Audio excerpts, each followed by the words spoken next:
10월 23일 금요일 새벽 말씀의 시간입니다. 성도님들, 오늘 우리는 누가복음 9장부터 11장까지 통독하셔야 합니다. 이 말씀들을 꼭 통독하시고 그 말씀 속에서 하나님의 음성을 듣는 우리 모든 성도님들의 하루가 되시길 바랍니다.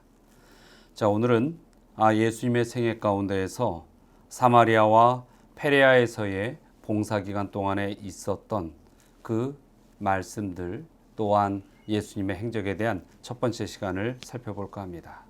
시기적으로 보면 AD 30년 가을부터 AD 31년 6월절 전까지의 기간 속에서 일어났던 예수님의 생애입니다.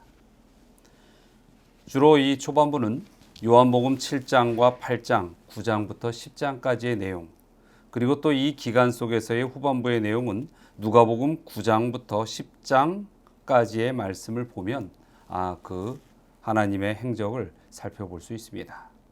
먼저 요한복음 7장에서 보면은 예수님께서 비밀리에 초막절에 참석하시는 장면이 나옵니다. 초막절은 유대의 5대 절기 중에 하나이죠. 그러나 이미 예수님에 대한 모든 이 기별과 복음 메시지에 대한 소문은 전국에 다 퍼졌고, 그래서 이 유대의 지도자들은 예수님께서 움직이는 것에 대하여 또 말씀 전파하시는 것에 대하여 매우 예민하게 반응을 하게 됩니다. 그래서 예수님께서는 어디를 가시든지 이제는 공공연하게 다니기에 상당히 어려운 지경이 되었던 그러한 시점들이죠. 그러한 상황 속에서 예수님께서는 초막절에 참석하기 위하여 이제 이동을 하시는 것입니다. 그리고 그 절기에 성전에서 하시던 대로 이 가르침의 말씀들을 전합니다.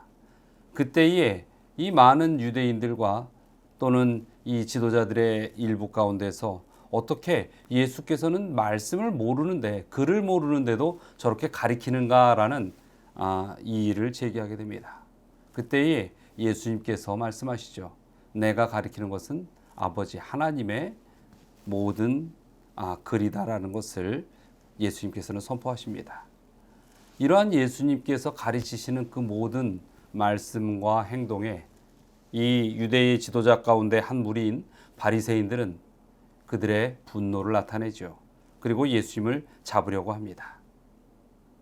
그러한 상황 속에서 예수님은 그 자리를 피하시고, 그러던 중에 그 다음 날 이제 이 유대의 지도자들은 예수님을 시험하게 이르릅니다. 그래서 간음한 여인을 예수님 앞에 잡아서 데려오게 되지요. 그때 예수님께서는 조용히 땅에 글을 씁니다.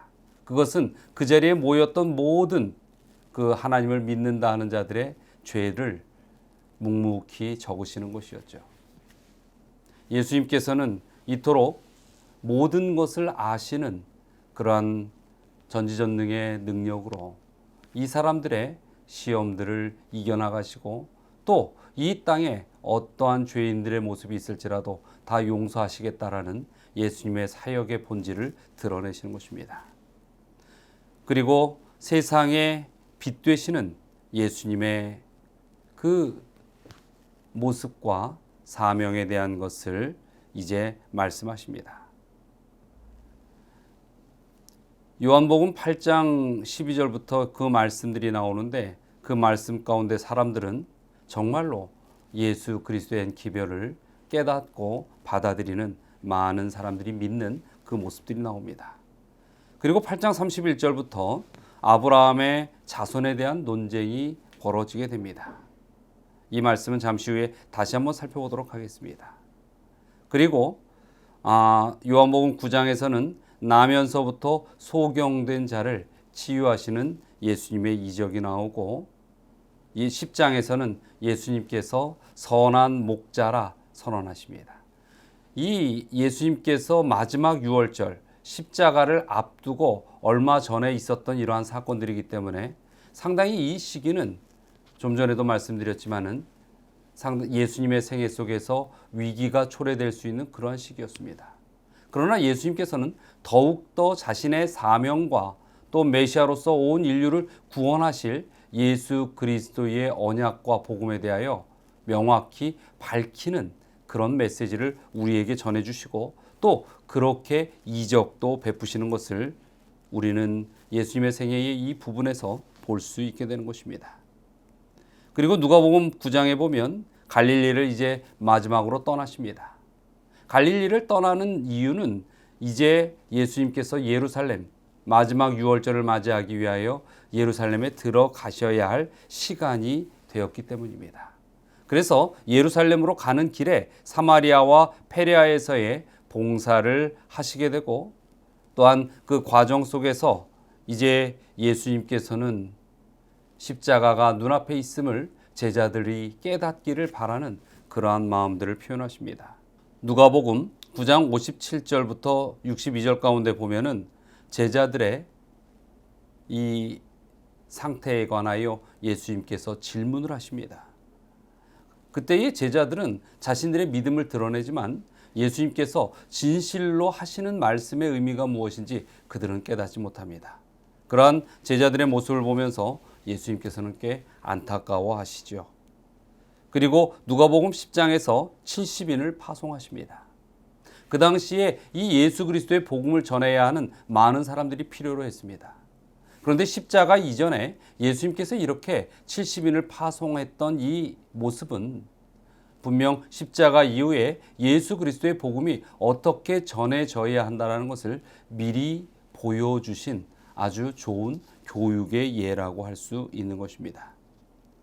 그리고 누가복음 10장 가운데 보면은 이 구속에 관하여 율법사들이 예수님에게 질문을 하지요. 그때 예수님께서 선한 사마리아인에 대한 이야기를 들려줍니다. 누가 참된 내 이웃이냐?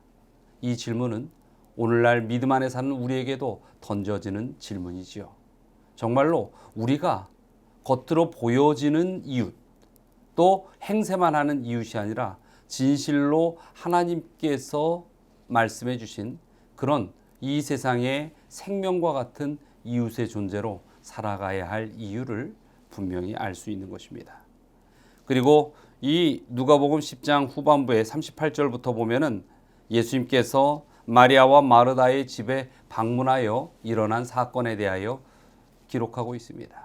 그곳에서 예수님께서는 분주하게 바쁜 마르다가 예수님 앞에서 말씀만을 듣고 있는 마리아를 책망하지요. 그럴 때에 예수님께서 어떻게 하시는 것입니까? 예수님께서 그 마리아를 오히려 옳다 하시고 마르다에게 가르침을 줍니다. 여러분, 진정 우리가 이 바쁜 세상 속에서 마리아와 같은 삶의 자세로 살아갈 것인지 마르다와 같은 삶의 자세로 살아갈 것인지, 이 문제는 또한 중요한 문제일 것입니다. 예수님께서는 이 예수님의 십자가 이전의 모습과 변함없이 우리에게도 그 교훈을 주기를 원하십니다. 우리가 온전히 주님 앞에 머물러 살아가는 그 모습을 원하시는 것이죠. 자, 우리 오늘 이렇게 살펴본 내용 가운데에서 요한복음 8장에 있는 말씀을 좀 살펴볼까 합니다. 세상의 빛과 그로 인한 논쟁에 관한 이야기들이죠. 요한복음 8장 12절부터 13절입니다. 예수께서 또 일러 가라사대 때 나는 세상의 빛이니 나를 따르는 자는 어두움에 다니지 아니하고 생명의 빛을 얻으리라. 바리새인들이 가로되 내가 너를 위하여 증거하니 내 증거는 참되지 아니하도다. 예수님께서는 이제 더 이상 자신의 존재를 처음 공생에 시작하실 때부터도 그러셨지만은 감추실 이유가 없습니다. 그러나 처음 공생애를 시작할 때와는 상황이 많이 달라졌습니다. 이제는 예수님의 한마디 한마디가 자칫 예수님의 생명을 위협하는 그러한 환경을 만들어버리기 때문이었죠. 그럴지라도 예수님께서는 복음의 기별을 감하지 않습니다. 그리고 세상의 빛이라고 이야기하는 것이죠. 예수님의 이러한 모습은 예수 그리스도를 가슴에 품고 사는 우리의 삶의 자세에도 드러나야 합니다. 이 세상의 환경이 어떠하든지 이 세상에서 예수 그리스도에 대한 믿음을 업신여길지라도 우리는 당당하게 또 담대하게 예수 그리스도의 복음을 드러내고 또 그리스도의 자녀임을 드러낼 수 있는 그런 삶의 자세를 가져야 할 것입니다.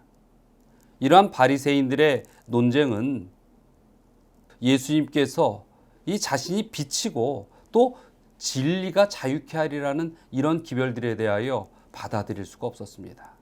그리고 아브라함의 자손에 대한 논쟁과 우리는 종이 된 적도 없는데 왜 자유가 필요하냐라는 이런 논쟁을 예수님과 이끌어가고 있지요. 우리의 삶은 어떻습니까? 우리도 정말로 예수님 앞에 나는 자유자입니다. 그러나 믿음의 자유자가 아니라 세상의 자유자입니다라고 외치고 있지는 않는지, 예수님께서는 우리가 진정한 믿음 속에 이 세상의 굴레를 능히 끊어내고 이겨낼 수 있는 그러한 영적 자유자로 우리가 살아가기를 바라십니다. 이 요한복음 8장 30절에는 이러한 논쟁의 끝에 이렇게 결론을 우리에게 보여줍니다. 이 말씀을 하심에 많은 사람이 믿더라. 그렇습니다. 예수 그리스도의 말씀을 말씀 그대로 우리가 듣고 그것을 깨달으면 우리는 믿을 수밖에 없는 것입니다. 거꾸로 이 세상의 사람들, 때로는 우리조차도 예수님에 대한 진실한 믿음을 보이지 못하고 있다면 그것은 예수 그리스도의 복음의 말씀을 우리의 말씀으로 받아들이지 않거나 이해하지 못하고 있기 때문인 것입니다.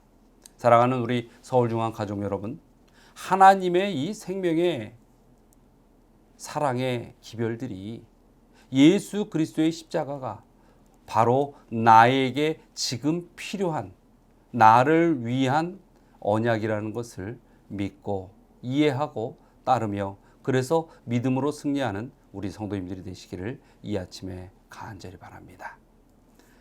자, 오늘 말씀을 생각하시면서 오늘도 승리하시는 하루가 되기를 간절히 또한 바라고, 또 우리 함께 마음을 모아 기도의 제목을 가지고 연합된 기도를 해주시기를 부탁드립니다. 첫 번째는 삼육학교, 삼육초등학교, 또 중고등학교, 삼육대학교, 이 삼육학교와 그곳에서 우리의 젊은 영혼들을 가리키는 교사와 교수들을 위하여 기도해 주시기 바랍니다. 지금 이 시기에 삼육대학도 신입생들을 뽑고 있고 또 중학교와 고등학교들도 곧 이 신입생들을 선발하고 확정짓는 일들이 이루어지고 있습니다. 어제 한국삼육중학교 입학생들이 발표되었지요. 그래서 이 학교에 들어가는 모든 학생들이 정말 예수 그리스도를 잘 믿고 또 교사들이 잘 가르칠 수 있도록 기도해 주시기 바랍니다. 그리고 오늘 또 기도하겠습니다. 박경진 청년 가정과 박금조 집사님 가정을 위하여 기도해 주시기 바랍니다. 자, 다 함께 기도하시겠습니다. 사랑과 은혜가 많으신 하나님, 주님께서 저희에게 복음을 허락하셨고 이 마지막 때에 생명의 기별을 전할 수 있는 깨달음을 허락하여 주셨습니다. 진정 이 교회가 주님의 진리된 빛된 교회가 되게 하여 주시었고, 특별히 젊은 영혼들을 주님 안에서 양육하는 우리 삼육학교들이 있습니다. 그 학교와 가르치는 교사들에게 함께 하셔서 진정 하늘의 진리를, 그 복음의 기별을 모든 학생들에게 전하며 그들이 주님의 뜻 안에서 세상의 빛과 같은 소금과 같은 존재가 되게 하여 주시옵소서. 또한 우리 두 가정을 위하여 기도드립니다. 박경진 청년과 박금조 집사님 가정을 위하여 기도드립니다. 우리 박경진 청년 생애의 그 모든 여정 속에 함께하여 주시고 특별히 직장생활과 또한 그 가정의 축복으로 주님께서 임재하여 주시옵소서. 또 우리 박금조 집사님 육신의 강건함을 허락하여 주시고 그 마음에 하늘을 사모하며 주님을 섬기는 그 모습으로 일생을 축복 가운데 살아갈 수 있도록 인도하여 주시옵소서. 오늘도 주님을 향한 믿음 안에서 승리케 하여 주시려 믿고 감사드리며 예수 그리스도의 이름으로 기도드리옵나이다.